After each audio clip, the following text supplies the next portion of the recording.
عشاء کا وقت، نہ فجر کا وقت، نہ ظہر کا وقت، نہ عصر کا، نہ مغرب کا۔ حضور نے نماز کون سی پڑھی ہوگی؟ اور نماز پڑھی ہوگی تو قراءت کون سی کی ہوگی؟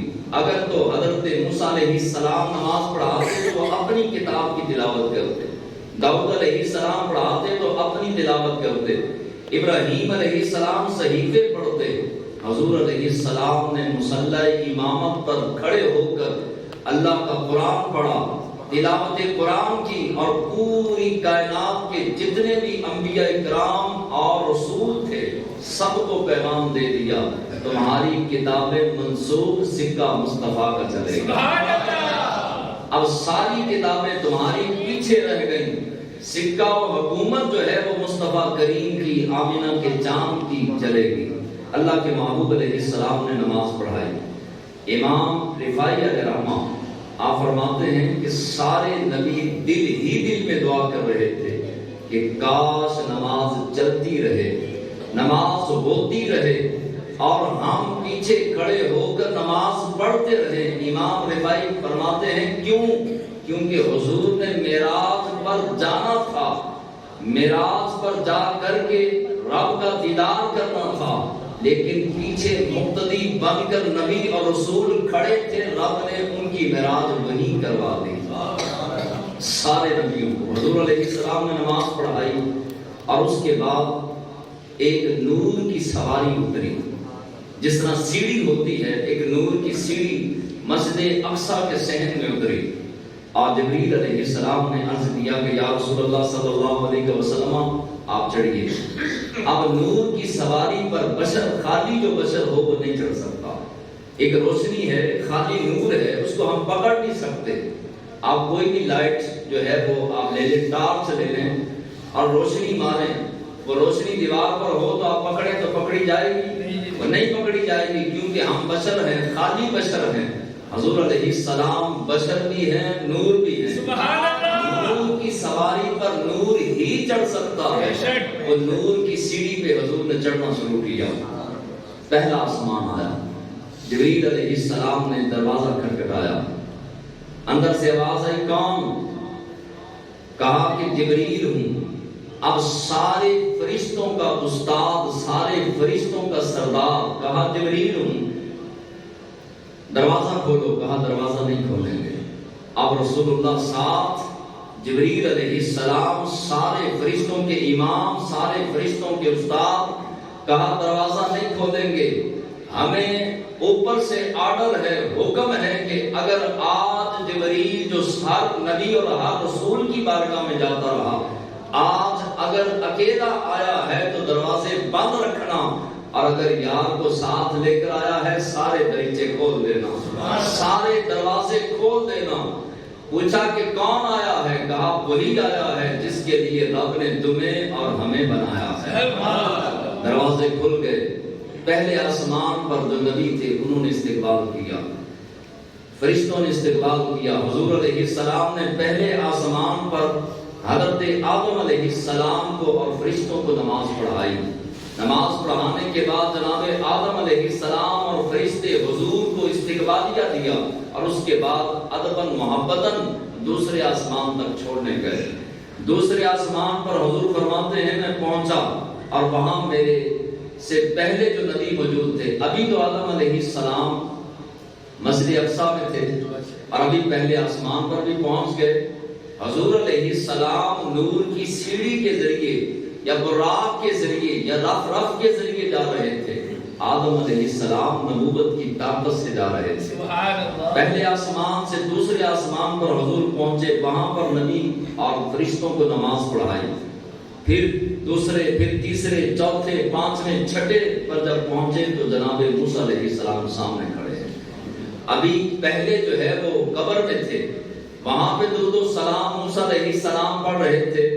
جب حضور مسجد اقصی میں پہنچے تو موسیٰ پہلے سے موجود، اور جب چھٹے آسمان پر حضور پہنچے تو موسیٰ پہلے سے موجود۔ یہ شان ہے مقتدیوں کی، امام کا عالم کیا ہے۔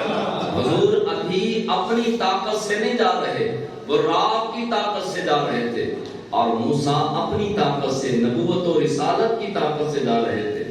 حضور علیہ السلام وہاں پر نماز پڑھائی اور حضور ساتویں آسمان کے لیے روانہ ہونے لگے. تو موسیٰ علیہ السلام نے پوچھا کہ حضور کہاں جا رہے ہیں؟ آپ نے فرمایا کہ تمہیں پتا ہے معراج ہے اور آج میں دیدار الہی کرنے جا رہا ہوں. اپنے رب کا دیدار سر کی آنکھوں سے کرنے جا رہا ہوں. حضرت موسیٰ علیہ السلام رونے لگے, آنکھوں میں آنسو آئے.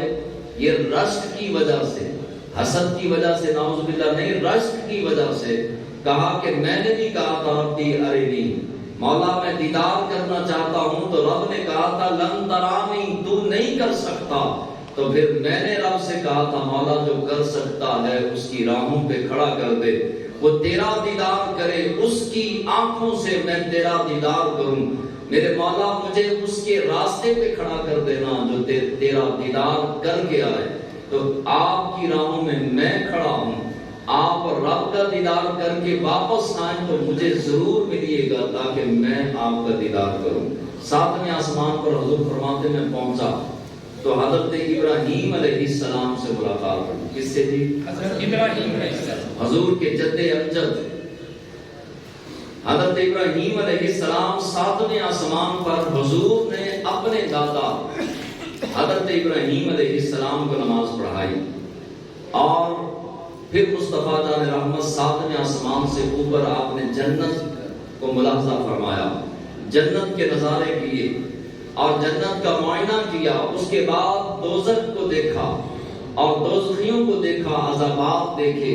یہ سارا کچھ کرنے کے بعد جب سدرہ تک پہنچے اور سدرہ سے حضور آگے جانے لگے تو کہا جبریل تیری میری دوستی مخلصانہ دوستی ہے, تو چلا مسجد حرام سے مسجد اقصی تک میرے ساتھ رہا. مسجد اقصی سے پہلے آسمان, پھر دوسرے, پھر تیسرے, پھر چوتھے, پانچویں, چھٹے, ساتویں, سدرہ تک میرے ساتھ آیا.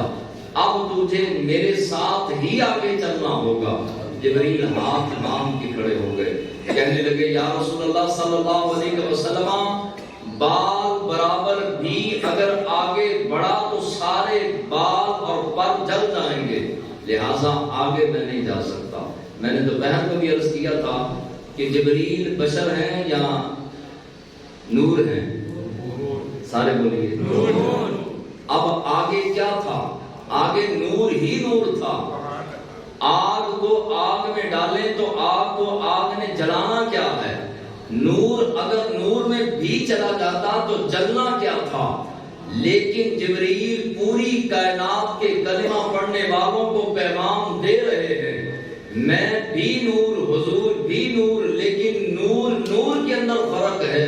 میں اور ہوں, مصطفیٰ اور ہے, میرا نور اور ہے, مصطفیٰ کا نور اور ہے. حضور علیہ السلام نے فرمایا جبریل بس, عرض کی حضور میری انتہا ہے. مصطفیٰ نے فرمایا ہماری ابھی ابتدا ہے. فرمایا کہ جہاں نور کے پر جل رہے تھے حضور کا کرتا بھی سلامت رہا. حضور اپنے کرتے سمیت, اپنے لباس مبارکہ سمیت ساتویں آسمان سے سدرہ سے لامکان کی طرف روانہ ہوئے. پھر حضور علیہ السلام نے اللہ کی صفات کے 50,000 پردے پار کیے. کتنے پردے؟ 50,000. ایک پردہ آیا رؤوف کا, حضور گزر گئے. ایک پردہ آیا رحیم کا, حضور گزر گئے. ایک پردہ آیا کریم کا, حضور گزر گئے. 50,000 پردوں سے گزرتے گئے اور جس پردے سے حضور گزرتے وہی صفت حضور کے اندر رب پیدا فرما دیتا. سبحان اللہ. 50,000 پردوں سے صفت کریم سے گزرے, پردہ کریم سے گزرے تو حضور کریم بن گئے. پردہ رؤوف سے گزرے تو حضور رؤوف بن گئے. اور پردہ رحمان سے گزرے تو حضور رحمت للعالمین بن گئے. اسی طرح رب کی صفتوں کے 50,000 پردوں سے حضور گزرے اور گزرنے کے بعد اس جگہ پہنچے, جہاں کوئی جگہ ہی نہیں تھی. اس مقام پر پہنچے جہاں کوئی مقام ہی نہیں تھا. اس وقت میں پہنچے جس وقت میں کوئی وقت ہی نہیں تھا. اس مقام میں پہنچے جو مقام ہی نہیں تھا. لا مقام تک جہاں کوئی مقام نہیں تھا وہاں تک حضور پہنچ گئے. پھر خالق کائنات نے اپنے دیدار سے مشرف کیا اور پھر علماء فرماتے ہیں رب دور اور نزدیک سے